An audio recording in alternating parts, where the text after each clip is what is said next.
Hi guys, welcome to English with LinguaTrip and our new lesson.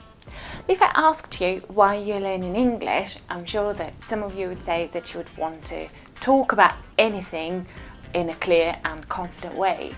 Well, some of you would probably say that they're learning it for work. So today we're going to be talking about business English. I'll share 20 questions with you and I'll answer them myself. Those questions and my answers will give you some new vocabulary and interesting grammar structures that are widely popular in business English, and they will give you some ideas of what you might talk about to your colleagues or to people you network with. So if you want to brush up on your business English, watch this video until the end. I also encourage you to answer one of these questions in the comments below so that you could practice with me. Everything's in English. All you need to know. All right. How did you learn to speak English? Do you own a business or do you aspire to own a business one day? I personally don't own a business. I've thought about it a few times in the past, but I'm not sure that I have a good business idea at the moment. Some interesting phrases here. To own a business, so to have your own business, to own a business, and to aspire to do something or to aspire to be someone one day, which means to want to do something one day.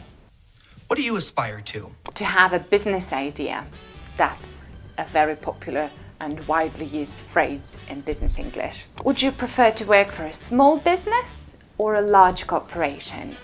Why? Personally, at the moment, I think I like the idea of working for a small business a bit more than for a large corporation.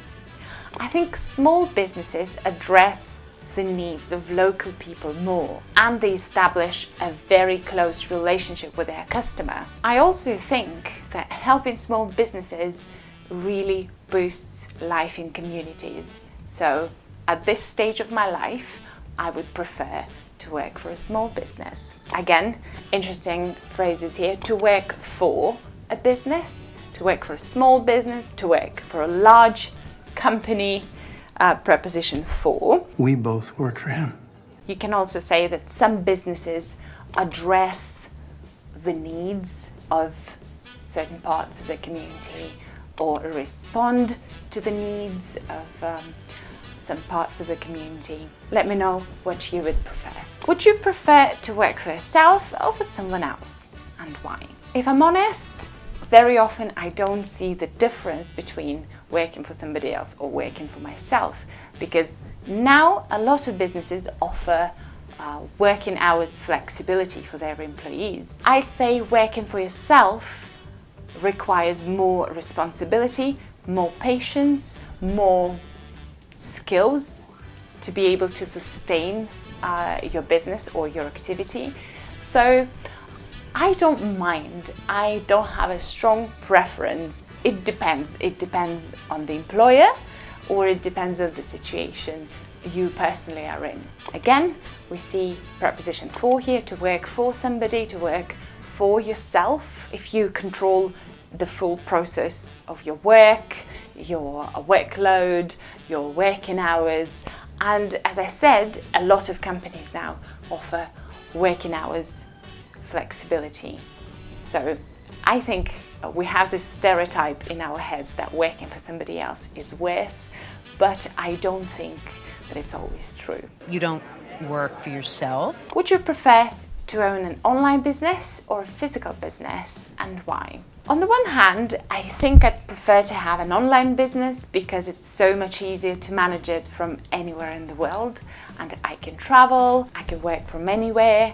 So my personal lifestyle doesn't have to be attached to one particular place. But on the other hand, I do like the value that physical businesses bring to local communities. If it's a shop, if it's a cafe, if it's a physical service like childcare or something else. So I think that physical businesses often have a lot of local value, whereas online businesses have a lot of reach across the region or globally. If you had to run a business, which industry would you like it to be in? Here we have an interesting phrase. to be in a certain industry. You can use it when you talk about your occupation. You can say, I work in food industry, or I work in hospitality, I work in education, that preposition in.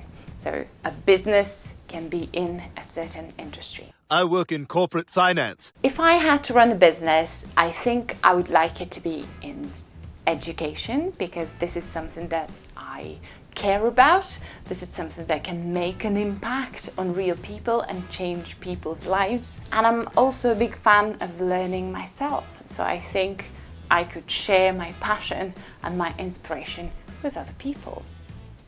What do you think? What industry would you want your business to be in? So, what do you do? Oh, I'm in the auto industry. If your current level of English is intermediate or above, and you would like to improve your business English skills, I'd like to invite you to our new marathon.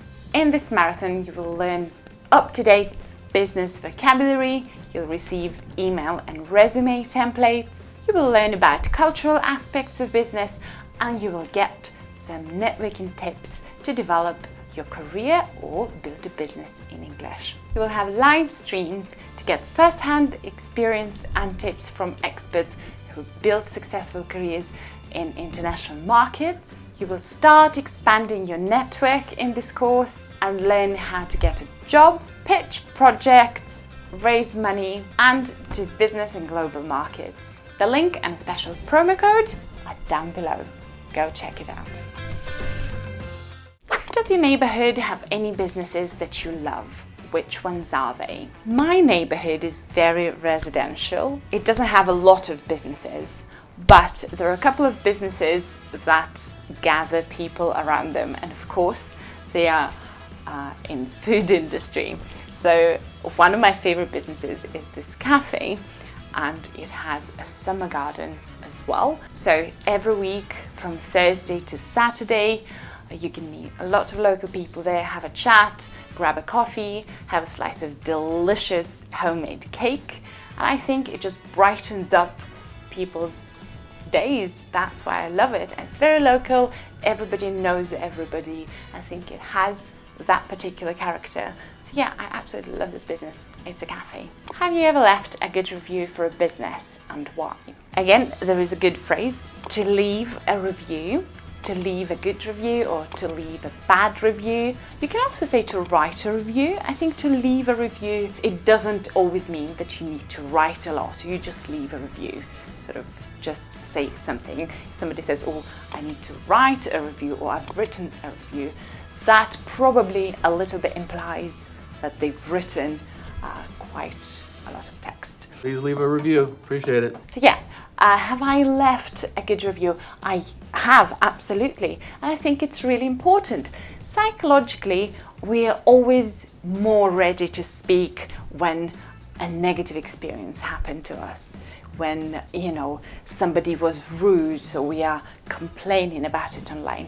And sometimes when we had a wonderful experience, we forget to share it. So I think it's absolutely necessary to share your good experiences. Sometimes when I look for a service and I search for reviews and I see a lot of bad reviews, well, often it happens because people forget to go and leave good reviews. And I think it would really help businesses to develop and new customers to find and discover some wonderful services.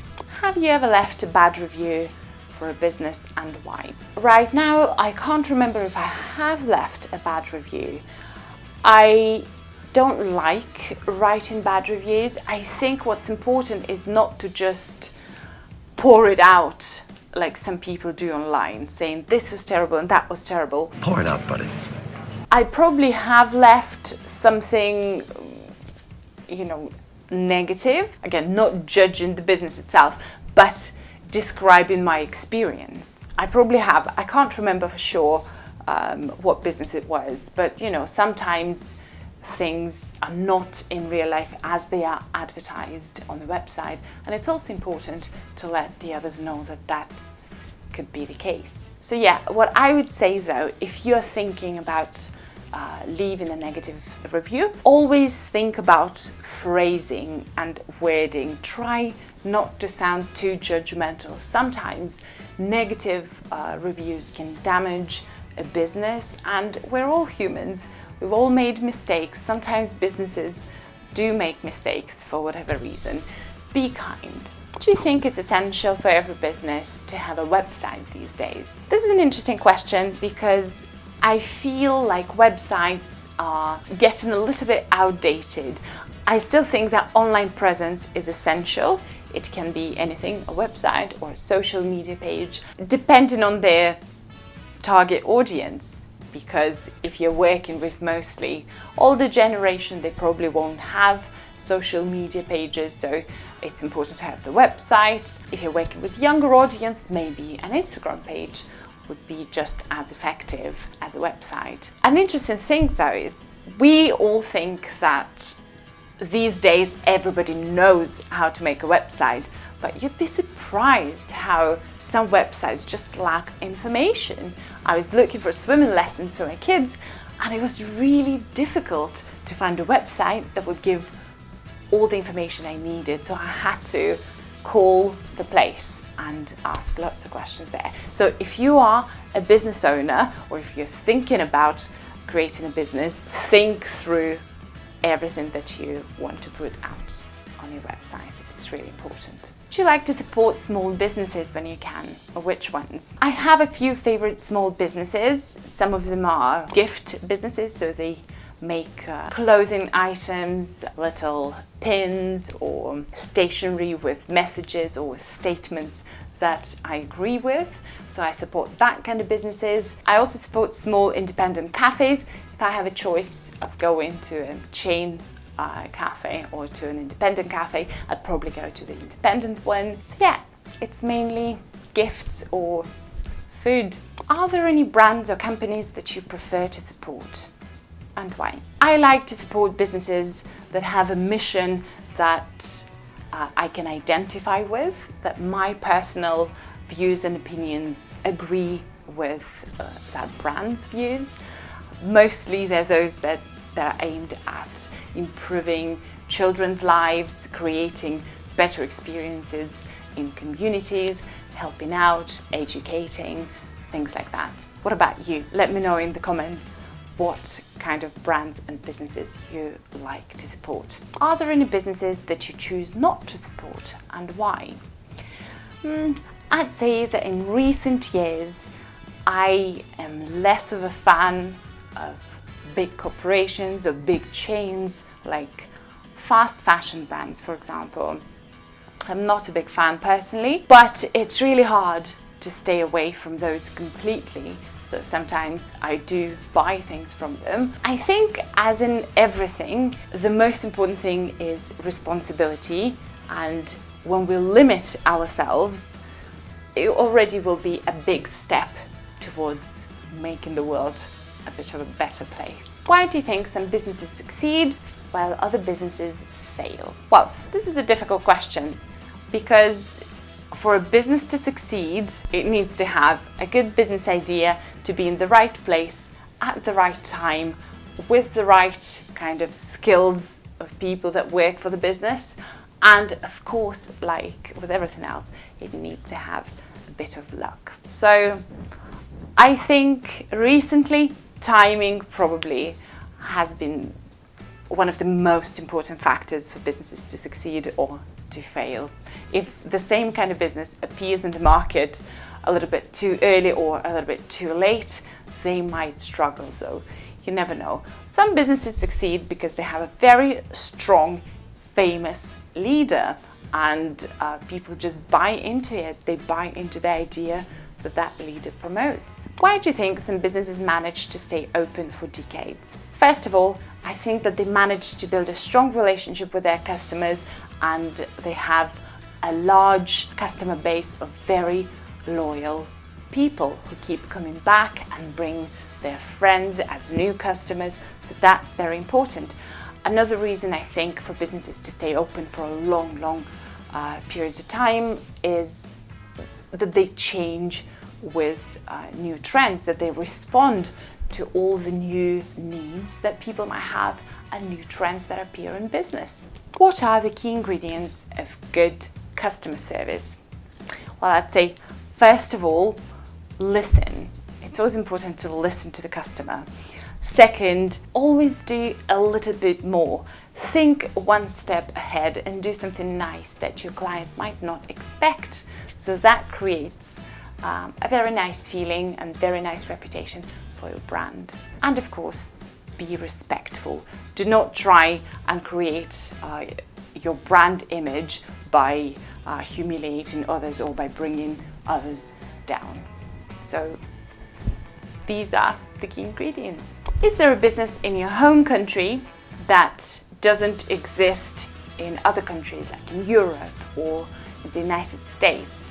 If so, do you think it would be successful? Why or why not? Well, I come from Russia, and at this moment, I can't think of a business that exists only there and doesn't exist in other countries. So it's really hard to say, really.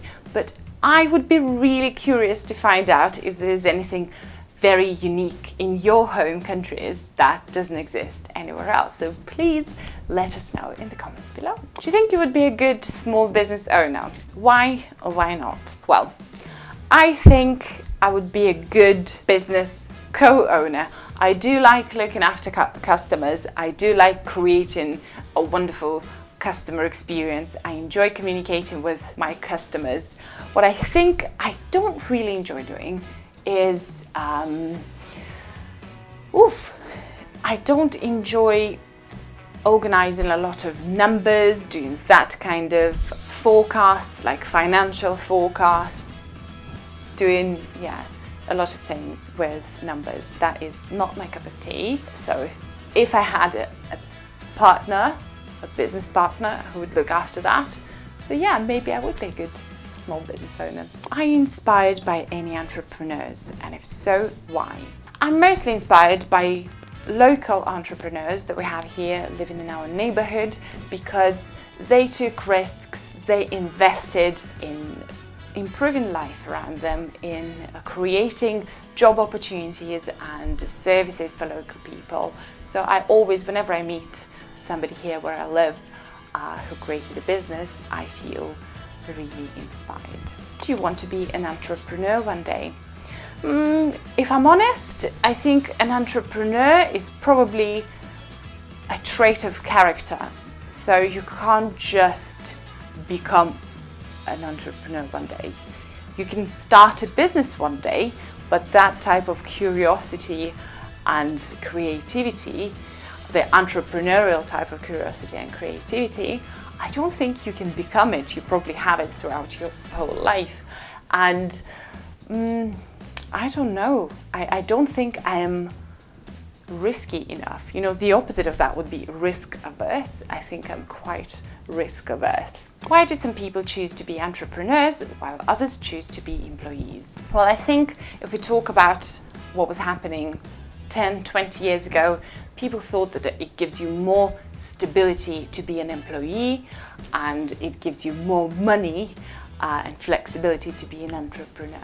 Well, these days, stability is a very changing concept. You don't know if your company is going to exist, even if you're an employee. You don't know if your company is going to exist in the next 5 years. Yeah, I think it depends on what sort of beliefs you have. If you think that a big company where you can be an employee is a sign of stability, and this is what you're looking for, then of course you would choose to be an employee. If you think that you will be richer or have a happier lifestyle if you're an entrepreneur, of course you would choose that. Whether or not it will be like that in reality, it's a big question. I think it's a very personal journey. All right, guys, this is all for today. Let me know your views, your opinions, your thoughts in the comments below. Don't forget to watch our other videos, and I'll see you next time. Bye.